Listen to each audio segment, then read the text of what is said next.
পৃথিবীতে আদম আলাইহিস সালাম থেকে নিয়ে পর্যন্ত কোন মানুষের জান কবজের জন্য আমার অনুমতি চাওয়া লাগে নাই, আর কোনোদিন লাগবে না। আজ আমি আসার সময় আল্লাহ বলেছেন আপনার জান কবজের জন্য আমি যেন আপনার কাছে অনুমতি ভিক্ষা চাই। নবীজি বলছেন আমি যদি অনুমতি না দেই তো কি হবে? হযরতে মালাকুল মউত বলছেন ইয়া রাসূলুল্লাহ, অনুমতি যদি না দেন আমি ফেরত চলে যাব। আমাকে সেভাবেই বলা হয়েছে। হযরতে জিবরাইল বলেন ইয়া রাসূলুল্লাহ, হে আল্লাহ রাব্বুল আলামিন আপনার দিদারের ইন্তজার করতেছে।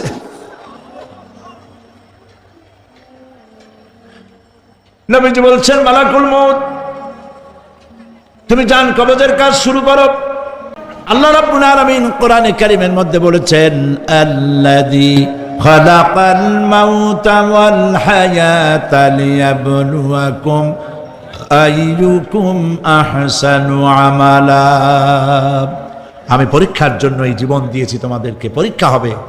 এই পরীক্ষা জীবন আর মৃত্যু দুটো জিনিস দিয়েছি পরীক্ষা করার জন্য।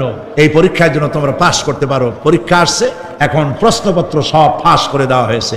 প্রশ্নগুলি সঠিকভাবে আদায় করুন, প্রশ্নগুলি পড়ুন এবং জীবনটাকে সেইভাবে গড়ুন। নামাজটা সহি করে আদায় করুন। বহু মুসলমান আছে নামাজই পড়ে না, নামাজ পড়তে জানেও না। নবী করিম সাল্লাল্লাহু আলাইহি ওয়াসাল্লাম বলেছেন সাল্লু কামা রাআইতুমুনি উসাল্লি, নামাজ পড়ো সেইভাবে যেভাবে আমাকে তোমরা পড়তে দেখো। সুবহানাল্লাহ। আর রাসূলুল্লাহ কেমনে নামাজ পড়তেন? এইটা বর্তমান বিশ্বের শ্রেষ্ঠ হাদিস বিশারদ আল্লামা নাসিরউদ্দিন আলবানী তিনি ইন্তেকাল করেছেন। আল্লাহ পাক তাকে জান্নাতুল ফেরদাউসের মেহমান বানায়নি, বলেন আমিন। তার লেখা বই আছে রাসূলুল্লাহ সাল্লাল্লাহু আলাইহি ওয়াসাল্লামের নামাজ। বইয়ের নাম রাসূলুল্লাহ সাল্লাল্লাহু আলাইহি ওয়াসাল্লামের নামাজ। ছোট্ট একটা বই। এই বইটা আপনারা কিনবেন। এই বইটা যেভাবে লেখা আছে নামাজ সেইভাবে পড়বেন। নামাজ রাসূল করিম ঠিক যেভাবে পড়েছেন ওইভাবেই লেখা আছে। আপনি আন্দাজে পড়লে হবে না, টুকুর টাক্কুর করে কয়েকটা সেজদা দিলেই হবে না। তা দিলে আর কান একটা সেজদা থেকে আরেকটা সেজদার মাঝখানে সময় দিতে হবে, রুকু থেকে দাঁড়ায় সময় দিতে হবে, ধীরে ধীরে নামাজ পড়তে হবে।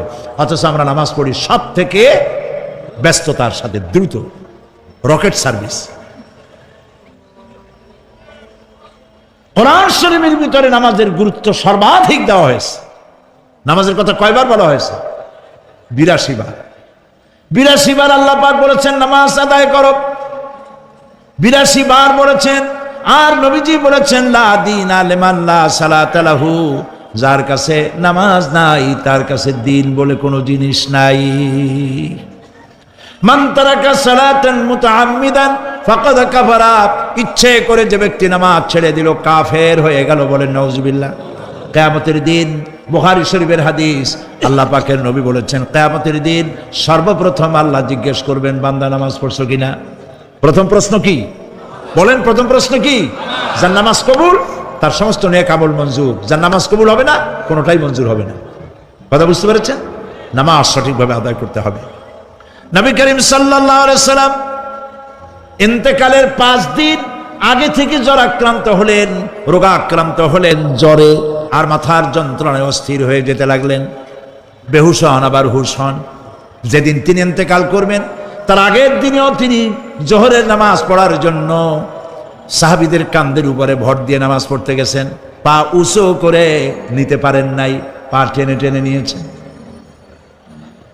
তিনি সেখানে খুতবা দিলেন, বললেন ও আমার উম্মতেরা, এই পৃথিবীতে আল্লাহ রাব্বুল আলামিন তার এক বান্দাকে পৃথিবীর সব জাগতিক সম্পদ দিতে চেয়েছিলেন, কিন্তু সেই বান্দা সব জাগতিক সম্পদকে উপেক্ষা করে আল্লাহর সঙ্গে দিদার করা বেশি পছন্দ করেছেন।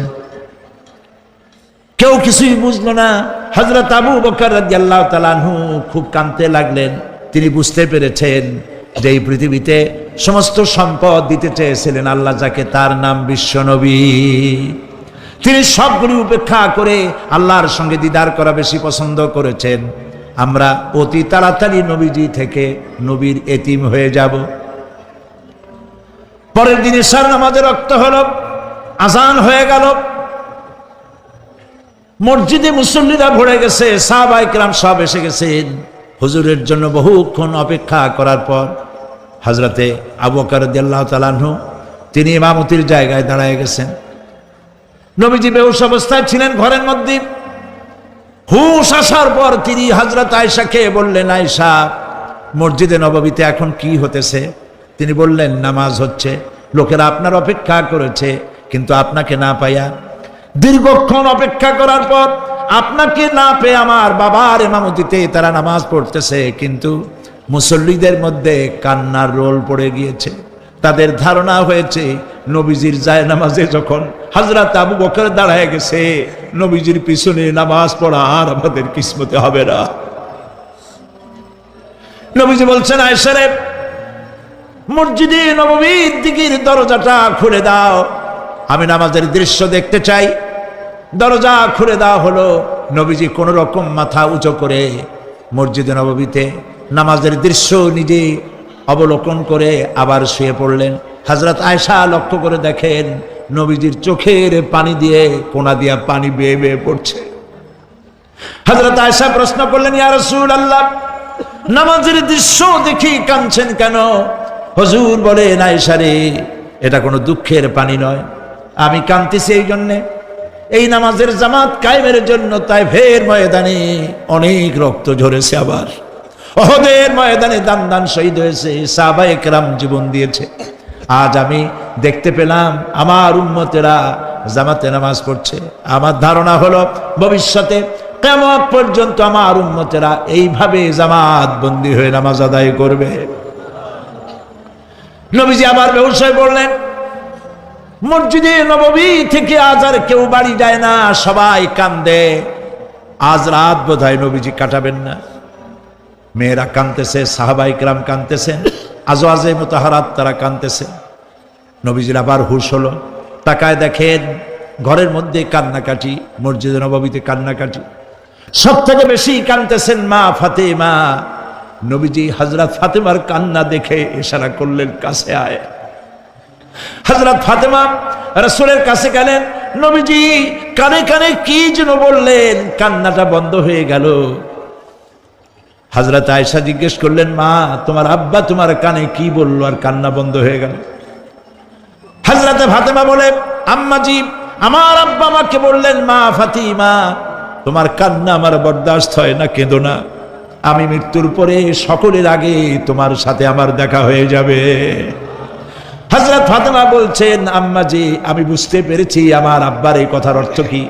নবীজির ইন্তেকালের পরে আত্মীয় স্বজনের মধ্যে সবার আগে আমার মৃত্যু হবে, আর আমার পিতার সাথে আমি মিলিত হতে পারবো। রাত যখন শেষ হয়ে এলো, নবীজির হুঁশ হয়েছে। তাকায় দেখেন হযরত জিবরাইল দাঁড়ানো। হযরত জিবরাইল নবীজির চেহারা মোবারকের দিকে তাকায় বলেন, আসসালামু আলাইকা ইয়া রাসূলুল্লাহ। আল্লাহ আপনাকে সালাম বলেছেন, আর আল্লাহ পাক জানতে চেয়েছেন আপনার মুখে আপনি কেমন আছেন। আল্লাহ জানেন আপনার অবস্থা কি, তারপরেও আপনার মুখে শুনতে চেয়েছেন আপনি কেমন আছেন। নবীজি বলছেন, জিবরাইল, বড় কষ্টে আছি, বড়ই যন্ত্রণা, বড়ই কষ্ট। হযরত জিবরাইল বলছেন, ইয়া রাসূলুল্লাহ, আজকে এক নতুন ফেরেশতা আমি সাথে করে নিয়ে এসেছি। এই ফেরেশতা পৃথিবীর কোন নবী অথবা কোন মানুষের কাছে যাওয়ার জন্য অনুমতি চায় না, আজ আপনার কাছে অনুমতি ভিক্ষা চায় কাছে আসার জন্য। ওই ফেরেশতার নাম হচ্ছে মালাকুল মউত। হযরত মালাকুল মউত বলেন, ইয়া রাসূলুল্লাহ, এই পৃথিবীতে আদম আলাইহিস সালাম থেকে নিয়ে পর্যন্ত কোন মানুষের জান কবজের জন্য আমার অনুমতি চাওয়া লাগে নাই, আর কোনোদিন লাগবে না। আজ আমি আসার সময় আল্লাহ বলেছেন আপনার জান কবজের জন্য আমি যেন আপনার কাছে অনুমতি ভিক্ষা চাই। নবীজি বলছেন, আমি যদি অনুমতি না দেই তো কি হবে? হযরতে মালাকুল মউত বলছেন, ইয়া রাসূলুল্লাহ, অনুমতি যদি না দেন আমি ফেরত চলে যাব, আমাকে সেভাবেই বলা হয়েছে। হযরতে জিবরাইল বলেন, ইয়া রাসূলুল্লাহ, হে আল্লাহ রাব্বুল আলামিন আপনার দিদারের ইন্তজার করতেছে।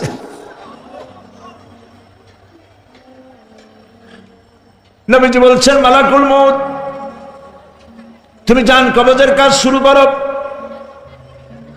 মালাকুল মউত যখন কাছে এসেছে, রাসূল জিজ্ঞেস করলেন, আয়েশা, ঘরে যে কয়েক টুকরা স্বর্ণ ছিল সেগুলোর কি অবস্থা? ছোট ছোট 6 টুকরা স্বর্ণ ছিল। হযরত আয়েশা বলছেন, হুজুর আমি এগুলো রেখে দিছি। হুজুর বলছেন, না রাখতে পারবে না, আমার ইন্তেকালের আগে খয়রাত করে দাও। মুহাম্মদ সাল্লাল্লাহু আলাইহি ওয়াসাল্লাম আল্লাহর কাছে অবস্থায় উঠবে না যে তার ঘরের ভিতরে সোনা ছিল, দিয়ে দাও, খয়রাত করে দিয়ে দাও। হযরতে মালাকুল মউত রাসূলের জান কবজ শুরু করে দিলেন। রাসূলুল্লাহ জীবনের শেষ কথা বললেন, আসসালাত আসসালাত ওয়া মা মালাকাত আইমানুকুম। আমার উম্মতেরা বিদায় লগ্নে বলে গেলাম, নামাজ নামাজ নামাজ ছেড়ে দিও না।